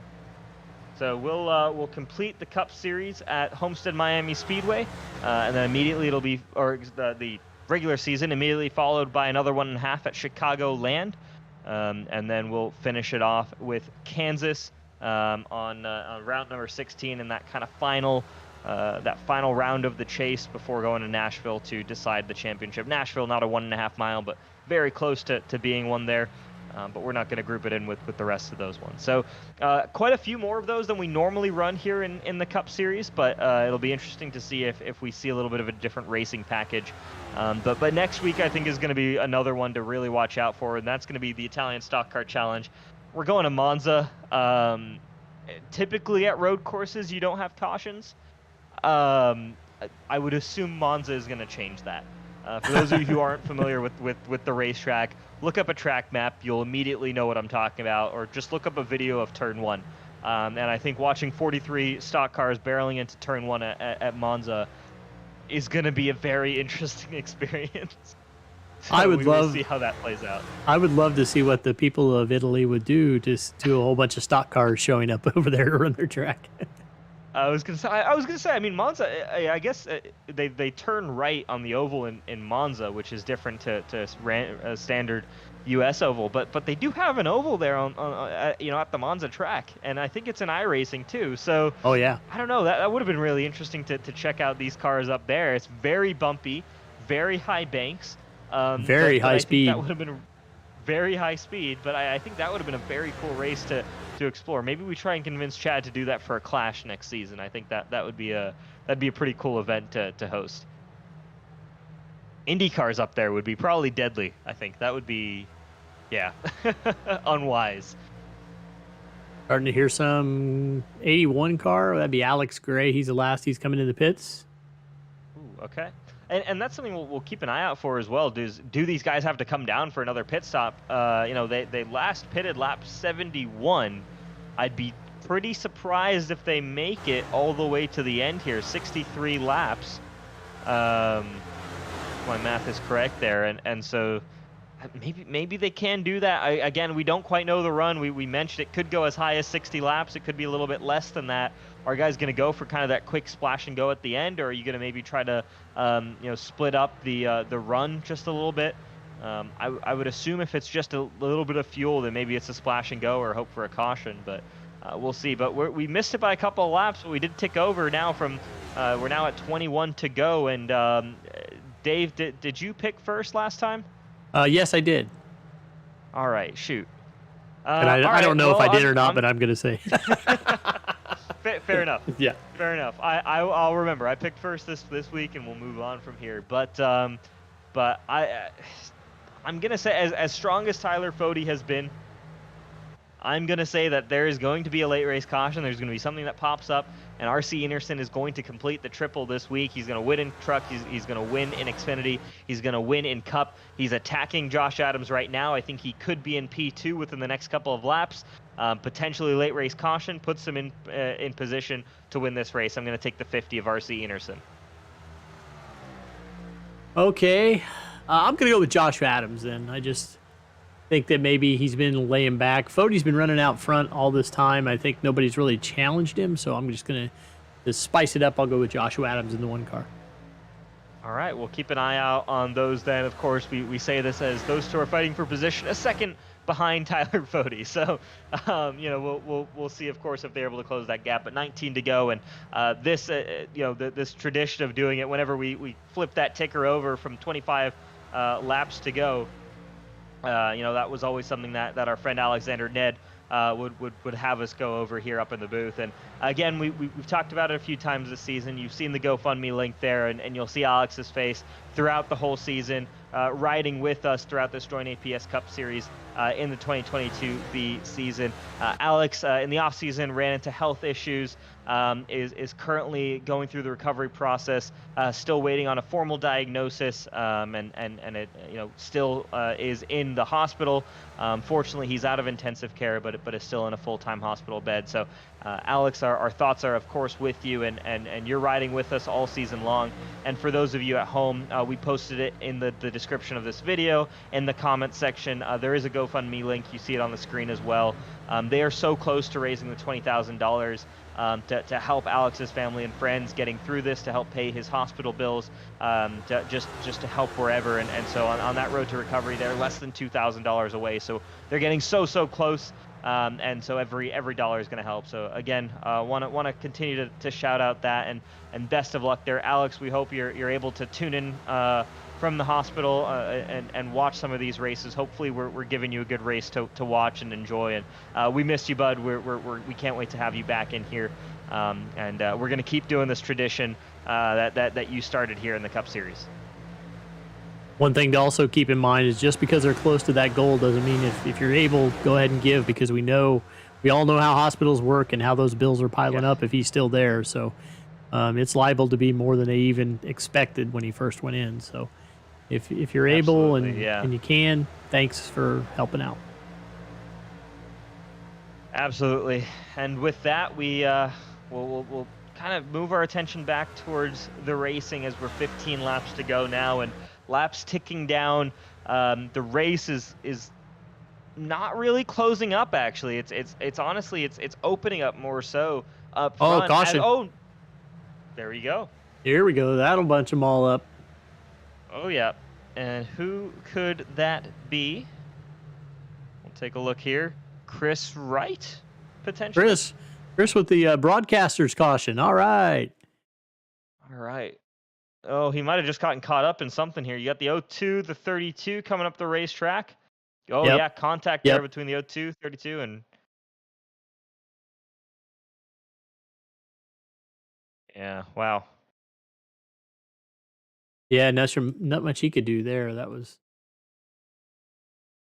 more on Dusty. Seems like just briefly listening in on driver chat, it seems like, my guess is this would be a racing deal. Looking at this, I feel like you probably see the 02 coming up the racetrack a little bit more. There you see him coming up the track. Yeah. But again, I think with how with how we've been calling it, that would be a racing deal. You'd probably lean the blame, probably 65-70% there on the 02 car, if not more. Just coming up the track, but yeah, here we go. This changes things up pretty massively. What do you do here? 2 tires, 4 tires? I mean, guys have been on this set for a long time. 4 tires feels like the right call with 14 to go. You probably don't want to be in a situation where you don't have that grip, or because track position has been so good. Do you take that advantage? Yeah, I think sit on that, Dave. I think somebody down maybe after 5th place or so is going to try the two tire strategy. 5th and above, I think you got to go with 4. We'll see how that plays out. I'm not a great NASCAR strategist, so I'm interested to see how my theory works out. Yeah, we'll take a look here. RC is going to come off of pit road. RC Anderson, 4 tires. Tyler Fode, 4 tires. Chad Frankenfield, 4 tires. That's close between them, but it is still Tyler Fode. Fode had a little bit of a slower stop, but still stays ahead. Frankenfield with a lightning stop makes it off in 3rd. Then Tate Lytle, Matthew Weeks, no takers for 2 tires. And I think I would agree with that call. We might actually have had Jesse Razimus come down for 2 tires down, but maybe not. Yeah, 10-second stop. 10-second stop would indicate 2 tires, but it doesn't seem like he gained that much track position based off of it. So, I don't know. You expect maybe a little bit more, but yeah, with this many laps left in the race, I think if we were talking 5 laps to go in the race, we would see quite a more of a 50-50 split. I'm surprised nobody took the risk, but I think, yeah, 4 tires is going to be the race-winning move here. But yeah, I mean, always worth discussing, I think, when we get to this. But here we go. Completely closes up this race, and for Fode, who's built out 2, second-plus gap leads in this race, he now has to do it all over again. And he's been flawless on these restarts. As we're flipping through the field here right now as they run, he's been flawless on the past couple of restarts, and he's been exactly where he needs to be. And could that build enough of a gap to RC Anderson? Does RC have what it takes to really close that gap to Fode? Generally, what we've seen is that 50, I think, comes on stronger late in the run. So does this hurt RC more than it does, Tyler Fode or Chad Frankenfield or Tate Lytle? Is Chad Frankenfield, I think, the biggest beneficiary from this? I think he could be. He's now handed on a silver platter a short run where this 15 car is always at his best. And now has an opportunity here to really throw caution to the wind and say, hey, these tires don't have to last longer than 12 laps. They don't have to last longer than 11 laps, actually, because we're going to go around one more time here before we go back to green flag racing. Just throw it all out there. And again, I think Frankenfield is one of, if not the best, at extracting the maximum grip and pace from a fresh set of tires. And yeah, this could play into his favor.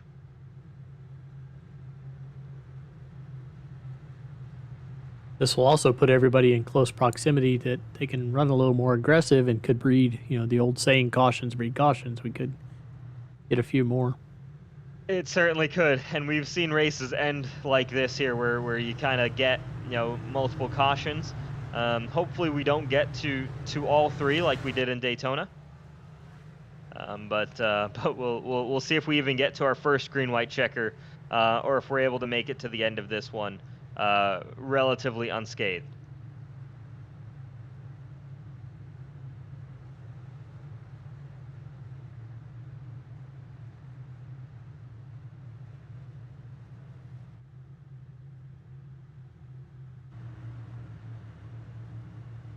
Alrighty, 2 wide here as they come off of turn number 2, getting ready to go back to green flag racing. Tyler Fody, RC Anderson making up that front row, and RC is going to have to do his best to respond as fast as possible to that Tyler Fody restart. Chad Frankenfield, again, could be in a great position because he's right behind the 40. He has the best view of that 40 on the restart. Tate Lytle back in this fight now up front. Does he have something for these guys? Matthew Weeks, who's basically spent the entire race inside the top 5, does he have something to attack these guys with? These have been the 5 drivers who have been, head and shoulders above the rest of the field here tonight, and now they're running top 5 on this final restart. Any one of them deserves the win tonight. Any one of them could grab the win tonight. And for potentially the last time, we're going to go back to green flag racing here at Las Vegas. We're going to flip over to 10 laps to go here. Tyler Fody, good restart. Chad Frankenfield, also a good restart. 15 car is through to second position, but does RC Anderson have something for him? Running the top side with some help now on the top from a teammate, Tate Lytle. All clean through the back. And this early in a run is where you might see more of that super speedway type racing, and there you just saw it. The push from Tate Lytle to get both him and RC Anderson clear of the 15 car was crucial to this race, and now it is a clear fight here for the 50 and the 40, and then the 40, and the 56 could be in here as well. But look at this defensive work that Tate Lytle is playing as well. So potentially team game right now for Tate Lytle, defending for RC Anderson, giving him clean track in front, giving him nothing to worry about behind, to go and attack Tyler Fody. Now the question is, with Lytle getting a run, does he make a move on his teammate, or does he stick behind right now, try and see if RC can't make a move? Do they swap, or does something happen here? I'm sure all these guys with RC, Lytle, and Weeks all inside the top 5 here, they all want one of their Pro Edge drivers to make it into the victory lane here tonight. It could be any one of them, and I'm sure they're going to try to do whatever they can to prevent it from being that 40 car once again. Interesting that the newest member of Pro Edge is the one who gets the lead. Usually, seniority-wise, you think he would have to have a pecking order, but he's been up front most of the day, so we're staying with that for now.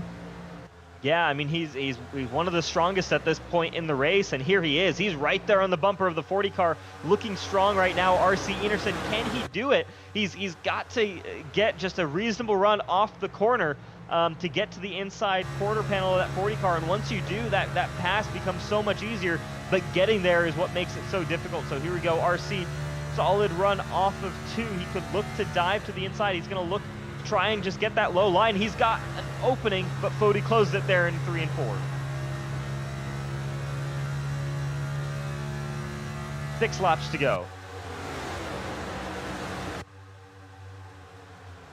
Single file all the way back through 12th now. Yeah, at what point, if you're Tate Lytle as well, do you start thinking, maybe I want to have a go at this, I want to try this out, or are you fully committed to allowing your teammate here to go for it? Like you mentioned, RC Anderson, the newest member of Pro Edge, but he's going to go for it here. He's going for it. He's got that inside lane. Fody might have the run off the corner, but RC is there at the quarter panel. If he can hold on to Tyler Fody, he's now got the push from the 56 car. They're side by side across the line. 5 to go. Could RC Anderson pull it off? He's in front now of the 40 car. Good push from Tate Lytle, got him to the lead. Excellent teamwork there, and this is why you have an organization like Pro Edge Racing that has been so successful because of the numbers that they carry. But it's not over yet because Tyler Fode looking to the bottom, and RC underneath the racetrack. He's going to slide up the racetrack, up towards the wall. He doesn't make contact, but that's certainly going to slow him down off of 4. He could get eaten up here as he gets knocked below the white line, and it's back in front for Fode. They're 3 wide for second. 3 by 2. Oh, contact there up top. Into the wall goes, who is that? That's Josh Adams into the wall. Josh Adams. And it's still Tate Lytle now is the next car behind Fode. RC Enerson still in the 3rd position. Scott Crump now on the inside of RC. Could Crump make a move there? He hasn't quite had the pace of these leaders yet, but it doesn't matter if he's able to make it work here in these final couple of laps. RC hanging on now in 3rd right now just to try and get that position back. But now it's Tate Lytle versus Tyler Fode, and how many times have we had races come down between these two drivers, the 56, the 40? It could be any one of them. 2 of the veterans of the sport, 2 of the just simply best drivers here. Tate Lytle defending 2-time series champion, Tyler Fode defending or coming off of his Daytona 500 victory. Both of them have reached the highest of highs here in the Elite Racing Leagues and continue to scrap it out up front ahead of the rest of this pack. What's it going to be here as we're now down to 2 laps to go here at Las Vegas for this Memory Lanes 200. Strung out a little bit, lets Tyler Fode kind of pull away to at least 0.2 of a second there. Enerson's trying to pull it back together and get back up with Tate. You wonder if he'll return the favor and give Tate a push now. Yeah, we'll see if he can get to the bumper of the 56. He looks a little bit low on Tate Lytle. Doesn't get by, but it's a big gap now between Fode and Lytle as we get the white flag here for Tyler Fode in front of Lytle by 0.3 of a second. It's going to be hard for Tate to overcome that here in the final couple of corners. He's going to need a big run, and he's got no help from behind. It is mano a mano there, Tyler Fode, Tate Lytle, and it might just be too much there for Tate Lytle to overcome. Through turns number 3 and 4, back-to-back weeks. Could he get it done? Tyler Fode, nice and smooth in turns number 3. Nice and smooth coming off of turn number 4. Eases into it, and he's dominated all day. And back-to-back, Tyler Fode wins at Las Vegas. 2 wins to start this season for the 40 car there. Daytona and Las Vegas. He's been unbeatable so far tonight and so far in 2022B, and led the most laps tonight. Has led the most laps this season, and what a drive there for Tyler Fode to get the job done. And from a man who went the majority of last season winless all the way up until the very end to start it out this season with 2 wins, is probably making up for a little bit of that there. And some congratulatory bumps, I think, as strong as the rivalry is there between the Pro Edge guys and Tyler Fode. I think a lot of respect between them as well when it comes down to this racing. And there you'll see teammate Hank Steinmiller alongside with him for the celebrations here at Las Vegas, and a little bit of post-race contact there.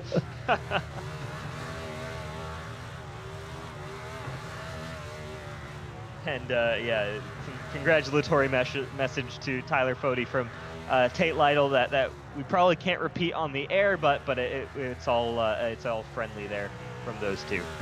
And we didn't even talk about it. Latham Joyner came home P3. We kind of were so focused on that lead battle. Rookie. RC, had issues, and rookie Latham Joyner P3, and he's out of the car, and we're going to bring him in for the first time. But Latham Joyner, incredible race that you put here tonight. Great consistency, worked your way forward throughout the night, and then opportunity came at the end there to get past RC, to get past Scott, grabbing your 3rd place and your first podium here in the Elite Racing Cup Series. Talk us through what it's been like getting up to speed with these guys, and now, of course, coming into success so quickly. Yeah, I've always tried to find leagues where there's just good competitive people and a big car count, and I finally found it. This is my first race. I came from, I think, 40th on the first lap to finishing 3rd. That first run, I kind of just tried to drive the wheels off of it and see how much I needed to save. And I figured that out. Then at the second run, got up to about 10th, 12th, 11th, and then got to about 7th there at the end and got passed by 2 people. Then the caution came out, which really saved me. My right front was dead. And then I knew I could just drive the wheels off of it there at the end. And then whenever they all tried to kill each other entering 3, that just really gave me the opportunity down into 1 to gain a bunch of spots. Latham, as a rookie in our league, give us a little bit of background on what your iRacing experience is and what you enjoy doing in the simulations and what brought you here. Yeah, I mean, my first 3 years on the sim, I just ran dirt because I race dirt go-karts in real life. So I just tried dirt. Really didn't take it that serious. And then I started kind of Legends cheesing and getting my iRating up about 2 or 3 years ago. And since then, I run supers and street stocks. And I try to run big cars every now and again. And in the leagues, especially, I like running big cars like this, long NIS length races like this. Really just it fit my vibe that I want on iRacing. So that's what I do. Yeah, I mean, incredible showing, obviously, in your first race here, and a lot to build on there. I mean, was hoping you might be able to just talk through, I guess, the competitiveness here of the elite racing leagues, especially in this Cup series. You mentioned you're not as familiar with these cars, but what is it like going against a lot of these guys who I think have been racing these cars since we introduced the next gen, and obviously well before that? Yeah, I mean, they're insanely fast. Anywhere you can go, all the way from Ryan Gavel, even Trey Holmes up, pretty much. They're all just about the same speed. And like Joshua Adams, I think he got screwed there. Then he was up front all night. Jeff Green's normally fast. He had an off night. I just know this based off the supers and stuff. But, I mean, literally just the top, 13 are all competitive, so they could finish in any position at any given racetrack. Awesome. Well, Latham, we also like to do up here in the booth, give you a chance to make some shout outs to sponsors and friends and family up here on the air while we have you. Yes, sir. I just want to thank Excalibur Racing Engines, Elite Cuts, and Brinkley Hefner Racing in the sim. I also want to thank my number 3. I think I carried the flag a little bit better. I would like my number anyway. Thank y'all for broadcasting. Obviously, that's always great to have. All right, well, Latham Joyner there. First race here in the Elite Cup Series, first podium. Very bright future indeed. So best of luck there in the future for you there, Latham. Yes, sir. Thank you. All right, great debut for the driver there of the 03, and we can even say the 3 there for him there tonight. And but yeah, I mean, to join the other 2 names on the podium. Is a very impressive, and you look at the drivers around him. It's a very impressive place to be there in your first race, and we'll bring in our second place finisher there, Tate Lytle. Talk us through this race. Obviously, you had that issue on the second to last caution, missing pit box. Then coming back there, kind of pushing RC to get that position over Fody, and then it becoming just between you and Fody. And how many times have we seen it, the 56 versus the 40 at the end of a race? Unfortunately, at that point, it looked like he was just a little bit too far ahead, and there wasn't enough support from behind. But to come home with P2 must still be relatively happy with the result. Yeah, I need to change my pit sign.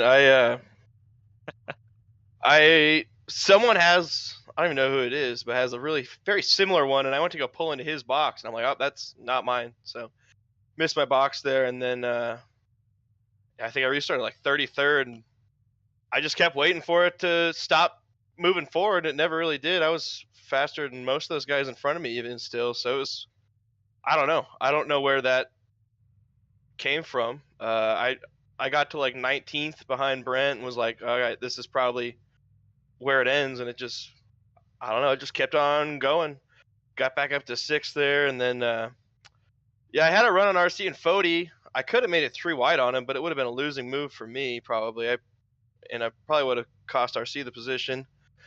So I decided to just shove RC and hope that maybe he'd slide up and I could get around on the bottom, and it didn't quite work out that way. I got tight, and then they had their issues there in 3 and 4, and watching it back, I stayed at the line just because I didn't want to shove Crump into the oblivion there, but he was giving me room to make that middle line work, and I really wish I would have just went to the middle, because I would have had him probably pretty easily there had I done that. So crazy last couple laps, crazy last run for me. That was really fun coming through the field. Wish we could have finished 1 spot higher, but with 50 to go, if you would have told me I'd be disappointed with second, I would have called you a liar. So, but it was a wild race. Got to say thanks to Brent. Wednesday's gone by. This 3rd year strong with his paint scheme, and it's looking just as spicy as it did first time around. So fun times, but yeah, damn Fody, dude. He ties me now. I think we got the highest highest wins in Cup of active drivers, and he was 2 behind me about 8 days ago. So I got to pick up my game somewhere here and stop letting him get the better end of that. Hey, you're always a great interview because all we really have to do is give you the mic and then you do everything else. So you took all my questions and you've already done your shout outs. And he's a veteran at this point. He knows how it goes. You know the drill, man. I know what you're going to ask. We do have a formula. I'll give you that. Yeah. Yeah, we're not too creative with that. It's the same formula anywhere you go, too. So. But yeah, thank you guys for watching us race fake race cars for less than minimum wage again, and we'll catch y'all hopefully next week. All right, man. Congratulations on P2, and hoping we'll see you in victory lane here soon. Tell Fody I said mean things about him just to see what he says. All right, we'll do. All right, peace out. All right, then Tate Lytle there, your second place finisher, and here we go. Yeah, and after those scathing words from Tate Lytle, I cannot believe he said those things. Wait till I've Tyler never heard a goes driver back say and worse things about another driver. Oh, hi Tyler, how's it going? Oh, love it. Well, man, I mean, it really doesn't get much better than that to start a season. Daytona 500, and then followed up a week later with a win in Las Vegas. So back to back, undefeated in 2022 B Cup Series. Talk us through tonight, because it really looked like it was a clinic that you put on. Excellent on the restarts, kind of was able to build a gap early and maintain that throughout the race. Didn't really see much of a challenge until the late race caution really put you in a position where everybody was going to be back together. But even then, with all the support from the 56 and the 50 car fighting it out, we're still able to come out on top there. So just talk what worked today in the car for you, I guess, at Las Vegas. Gosh, everything, man. This is my least favorite mile and a half. I've never liked it, never run good, never figured it out. Qualified decent, and then we're just kind of feeling it out that first 20, 30 laps. And as the tires faded, it seemed like we still had a little something in the tank. So did Adams, and we were able to cycle to second. And I think it was like 30 or 40 laps that first run, and Adams and I were kind of pulling, so I felt good enough to be, at least second. Adams is always amazing at this place. But from what Gavel had said early on is that the clean air was night and day difference as far as the car handling better. So really that whole second half of the race came down to that pit stop where I nosed Adams and got the lead. And then from there, it was just building a gap and maintaining it. And I felt like the longer we went, the better we were. So yeah, I mean, I was not looking forward to another late race restart. That's for sure. That was like worst possible timing for that.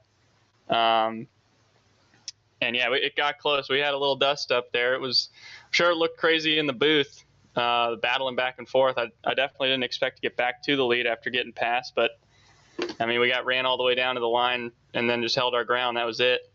But, yeah, I'll take back-to-back. It's not the way I thought the season would started, but, I mean, we'll take it. Well, we always hear plenty about the old Pro Edge racing team, but take your opportunity to talk a little bit about the Lake Norman Motorsports. You had three cars in the top 10, and I think Chris Wright had a pretty good run until he got at a wrong place at the wrong time there toward the end. Yeah, it was a full house tonight, actually, for the first time in a long time. We had all 5 cars. Hank had an incredible drive back from 28th. I'm just now seeing the results. He got 8th. So that's awesome. We were all struggling in the pack and in the traffic. It was just a different car. Gavel stealing a 10th place there. Good stuff. I did hear Robin and Chris did get caught up in some stuff, which is unfortunate, but the speed is there. I think we had 4 of them in the top 10 to qualify at least. So shout out to those guys. All right. Well, as always, I mean, like I said, it really doesn't get to be much better of a start than that. But I mean, how do you go moving forward? Obviously, Monza, kind of a total unknown coming up. What are your expectations for that race? Well, I gotta say, if we somehow go 3 in a row, then we're gonna have to start checking things, because that race is gonna be, gosh, I don't know, if I can get away with a top 5, which I think will be probably 5th fastest going based off of road courses in the past. It'll probably be RC, Tooker, Tate, maybe Chad. But who knows? It's a totally new road course, totally different animal. We'll see. Maybe we'll have a little bit of a mix up there and maybe have a shot at it. All right. Well, I mean, incredible start to the season. Doesn't really get much better than that, especially when you consider last season how long it took to grab that first win, how many times you came so close. You kind of get that knocked out of the way there this time around, and really get to focus on that championship battle and continue to just build points in the chase. But yeah, best of luck, obviously, heading into next week. But congratulations. It doesn't get much better than that, I'd imagine. Yeah, appreciate it, you guys. All right, Tyler Fody, then race winner up here with us. We'll send him back down. And yeah, I mean, what a drive from Fody. I think, to be fair, I'd assume you were in the same mindset as both of us. Didn't really pick him just because he seemed like the obvious pick. I wanted to shake things up because that 40 car just looked fantastic all night. Yeah, you kind of think you want to pick somebody that's not running out in the lead, and he was just kind of running away with it at that point. But yeah, he was really the class all night long. Yeah, so impressive run by him. Tate Lytle as well looks strong. Unfortunately for RC, he doesn't complete those the 3 wins from 3 series this season, but 4th place is nothing to sneeze at there. Of course, the fantastic 3rd place by Latham Joyner as well, worth mentioning. Scott Crump rounding out that top 5 group, actually finishing ahead of Frankenfield, there, his teammate, in 6th. So you see the rest there of your top 18 there, guys, all finishing. Other drivers of note there, Brent Jones down in 16th. You see Chad Thurnquist recovered to 18th. We go a little bit further down. Zach Rogers, your outside pole sitter, unfortunately down in the 21st position. Chris Wright as well running into issues as we continue to scroll through there. Ryan Schuld ended up not finishing that race, 12 laps down. Your pole sitter, hopefully for him, that was a sign of things to come. And we could see him racing up front in the near future. And for Sky Motorsports as a whole as well, a fairly kind of quiet night with Cody Harrington, Joey Chapman both down there, Bronson Stafford down there as well, and Shane Terrian not too much further up the road, up in 11th position, finishing. So they'll be looking to recover as well. But yeah, we're going to be at Monza next week. We're taking the flight over to Italy. I got to get my passport. Oh boy, yeah, leaving that maybe a little bit late there, but we'll see. I'll find one. We'll smuggle you in someone's suitcase. Yeah, we'll smuggle you in maybe one of the shipping containers where they're getting the cars out there, because I think it's going to be an expensive weekend for these virtual cars. It's going to be expensive Wednesday night, so we'll see you all then next week, because you really are not going to want to miss that race. I get to spend like a few days in Europe, because I think the Nationals at Red Bull, so I'll be in Austria first on Monday, and then Monza on Wednesday. So, oh, nice. I actually got to check. Let's see if the IndyCar series is going to be there. It might not be. I don't think it is. So I don't think so. I think IndyCar goes to New Hampshire, which is its own other country. Yeah, IndyCar only goes to Canada once. That's unfortunate. We got to get those guys out into Europe at some point. But Surfers Paradise with an IndyCar would be nice. Ooh, yeah. And then, of course, I think that following Sunday also is Belgium. I don't know if you mentioned that. Yep, Belgium for Formula One. Formula One hasn't run in a really long time, so it's be good to get back on track for the Formula One. Yeah, for sure. So that's all going to be coming for you guys there. Make sure you're subscribed here to the Elite Racing Network, because you're going to see all this racing action happening on the left-hand side of your screen. Take place as it all happens live on the racetrack, and we'll be bringing you guys all that action. But for the Cup Series, that's been the Memory Lanes 200 here at Las Vegas Motor Speedway. Tyler Fody continues the start of the perfect start to his season there. 2 wins from 2 races, and he's looking to expand on that as we head to our first road course next week. But I've been Rish Kosla, joined by Dave Huckleberry here in the booth. It's been an absolute pleasure bringing you this race as always, and it's been an absolute pleasure to finish here before 10:30 p.m. So we're going to take that victory here and sign off for tonight, but we'll see you all